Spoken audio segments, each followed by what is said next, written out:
Hey y'all, it is Jamila here. I am an encourager and I'm the founder of Loved and Blessed. And I have another tip today on how to stay encouraged. And this one's kind of I don't know, I guess it's a tip on how to stay encouraged. And it's also a life lesson that I've learned in my own life that I hope will help some of you.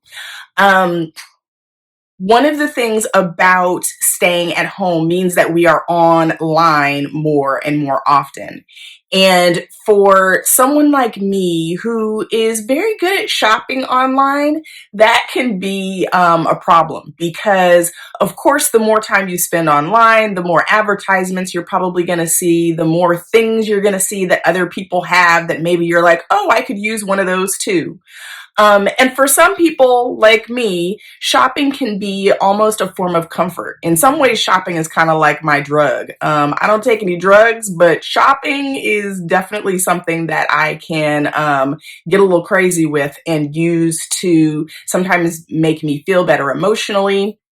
Um, and so that's something that I've been very aware of my entire life. Some of you guys who've read blog posts that I've written on it, I've talked about how sometimes I don't even go into a mall. And so sometimes online shopping has been a way for me to avoid shopping in order to fill a void, or shopping to make myself feel better, because I just can't physically go into malls sometimes because I will leave with a bunch of stuff that I do not need.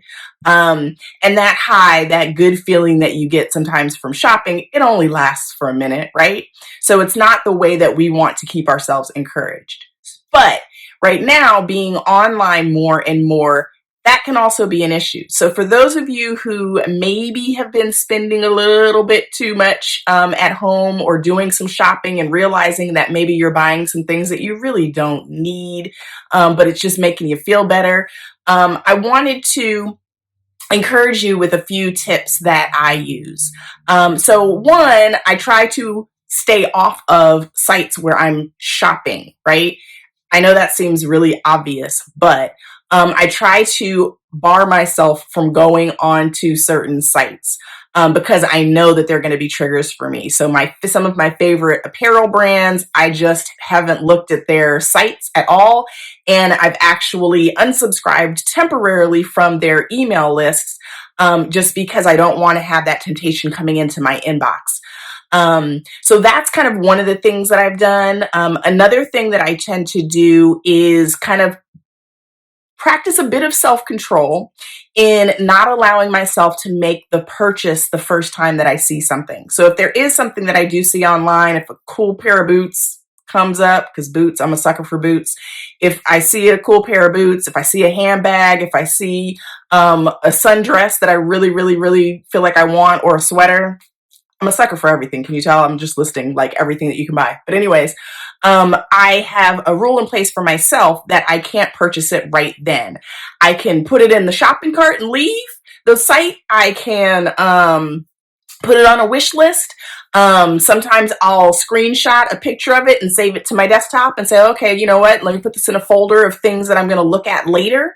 But I try to put distance between when I see the item and that first impulse to buy it and actually purchasing it. And so, maybe you pick a day of the week that is your kind of day to window shop online. And though that's the only day where you're allowed to kind of look at things, or you could do the reverse, have a one day a week where you're actually allowed to make purchases online for non-essential items. So, maybe Friday is your, non-essential item shopping day. And there's something about doing it all in one day, that also kind of makes you realize how much money that you're spending, and putting some, if you see something on Monday and you're not allowed to purchase it till your shopping day on Friday, putting some distance between Monday and Friday. What generally happens for me is that by Friday, I've convinced myself that I don't really need the thing, and that it's okay, or that I'm going to wait till I see if it goes on sale or something like that. So I just wanted to share those two quick tips with you guys, because, again, being encouraged is also about protecting ourselves emotionally. And one of the ways that I have to protect myself emotionally is to not let bad habits become kind of my way of soothing or pacifying any emotions that I'm feeling. And shopping is definitely a pacifier that I have used in the past. So I'm very cognizant of that. And I want to encourage you to be cognizant of that too, in case that is something that you have a challenge with. Now, with that being said, I've also talked to a lot of ladies who have been very interested in joining Loved and Blessed, but right now, financially is just a hard time for everyone. And I understand because on a personal level, it's also a hard time for me. But I want to make sure that we can serve you in every way that we possibly can. So Megan and I have been putting our heads together, and we looked into it earlier this year, and we finally decided that we were going to go ahead and launch a less expensive option for membership. So our memberships are actually really reasonably priced. They're only $25 a month, but we've now introduced a $15 a month membership, and that is going to get you the same level of encouragement. You're still going to get access to all of our videos and workbooks, to the community and our live chats, and you're going to get some of the encouraging happy mail that is also included inside of our full Loved and Blessed boxes of encouragement.